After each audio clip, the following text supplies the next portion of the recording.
Hi Richard, thanks very much indeed for the question that you sent in about your range cooker manufactured by Beko. Now firstly, let me go through the question with you. You've got a Beko cooker which is a KDVF90X. Now this range cooker has got a gas top and 3 ovens by the look of it. You're saying you've bought a newer element from a company called A-Spares. Well, I don't know them, but I do know an E-Spares, and it's a 1600 watt element, and you've replaced the fan oven element already, and it's tripping the electricity supply. Well, if it's tripping the electricity supply still, it could be a faulty element. Now you have said in the email that the actual terminals on the fan oven element were bent. This is an old element, but this could have cracked the silica on the end of the element. This is what keeps moisture out of the element.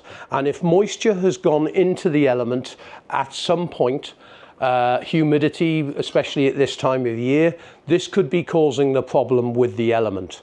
Now, to test elements correctly, you would normally use a mega or an insulation tester, and this measures the amount of earth leakage an element has. But I wouldn't expect you to own that. Now, you've also said in the email that when you disconnect the 2 wires on the element and turn the oven on again, it's not tripping the electricity. So that's eliminating the fan motor and the light fitting and any of the wiring.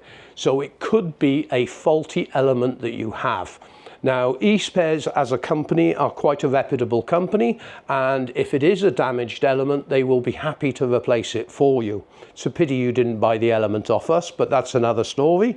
So what I've done for you, in the description on this video, I am putting the workshop manual for you that will show you the test procedures with regards to the whole oven and how to dismantle the oven, including the thermostatic system, selector switches, timer, and the 3 types of element that are on your cooker.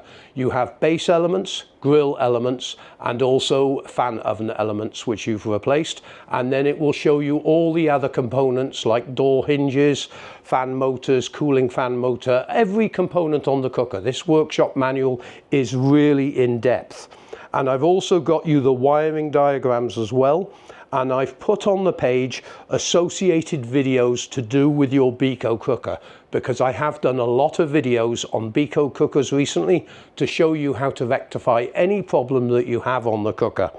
I hope all this information helps you repair your appliance. Oh, by the way, I have also put exploded diagrams of your cooker, and in those exploded diagrams you have reference numbers next to each component. If you go to the bottom of the page, that will match up to the genuine part number, and it's a clickable link to take you through to any part that you need in the future, rather than going through to the competitors. I hope all this information helps you. Have a great Christmas, and I hope you manage to get that turkey cooking well just before Christmas. Thanks very much indeed for contacting us.